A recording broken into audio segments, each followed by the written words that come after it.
Hi, I'm Tim. Welcome to Watchbox, and thanks for logging on. If you love this watch, email me, tmosso at thewatchbox.com, your purchase and pricing email question line for buying this or any watch you see on any Watchbox platform. It's in the description below. Reach out to tmosso at thewatchbox.com.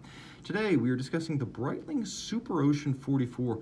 This is a special timepiece in that it is absolutely tank tough, comes from a great brand, and gives you an all-around option for a larger wrist. 44 millimeters in stainless steel. The watch, I have to admit, is not quite as thick as I imagined. It's not thin, but it's not a chunk either at 14.5 millimeters thick. From lug to lug, it's a big watch, 52.6 millimeters with a 22 millimeter spacing between the lugs. So that's the size of the strap you would fit if you wanted to put it on a strap. Pop and open the clasp of this Breitling Professional 3 style bracelet. Throw it on my 16 centimeter circumference wrist, and you can see it's broad. It's actually not a bad fit. First, the lug shape is compliant with normal human anatomy. You see how arced the lugs are? They curve down and around the wrist, and it's actually not a bad fit for my wrist size. So I would say even if your wrist is as small as 15 centimeters circumference, it's going to wear well. I think above 17 centimeters, it's going to look great and fit perfectly. You can see it's also low enough to fit underneath the cuff, which is a surprise for a watch of this size in this class. Taking a look at the bracelet itself, it's the satin finished and asymmetrically slash cut Professional 3. So Professional 1 is all linearly arrayed symmetrical links. Professional 2 has symmetrical slash cut, and Professional 3 has the larger center links with the slash from side to side.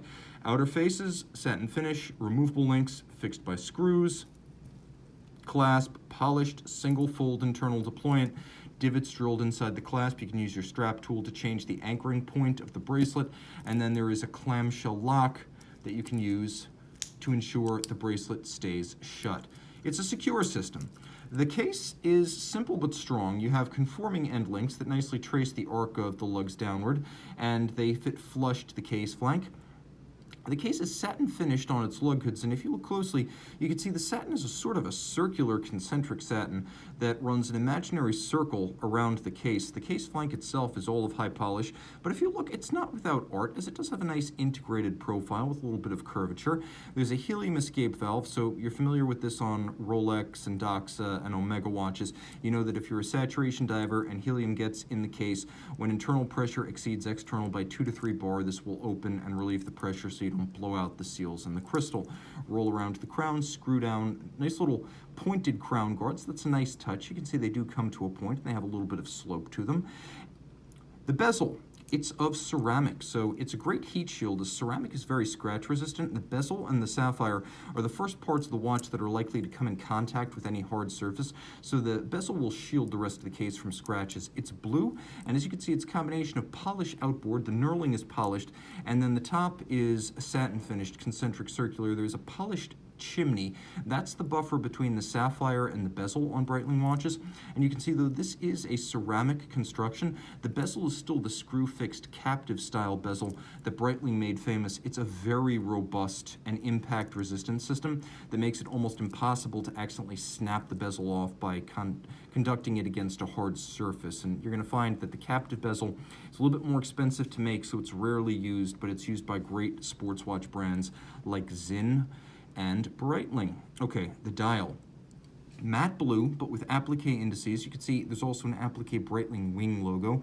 There is a rehaut, or sloped chapter ring outboard that transitions down from the bezel to the dial. You can see it's calibrated up to 60 seconds. You have a red varnished triangular index for the seconds hand, counterweighted, everything high polish here, but the base itself is matte to resist glare. 1,000 meters water resistant helium escape valve, plenty of lume, we'll see that in a moment. The watch features both stop seconds and a quick set date, bidirectional winding, a 38-hour power reserve. It pivots on 25 joules and beats away at 28,800 vibrations per hour. Caliber 17, as Breitling calls it, is a COSC certified 5-position adjusted ETA 28242, the highest grade of 2824 available. It is a very robust movement, shock resistant, highly accurate. In fact, the ETA 2824 is perpetually one of the top scoring movements from any brand at any price in the biannual Leloc chronometry trials. The Concorde chronometry and the 2824 is one of the perennial champions. So this watch is tough as nails inside and out, but also very highly refined. Email tmosso at thewatchbox.com for purchase and pricing details of this chronometer dive watch.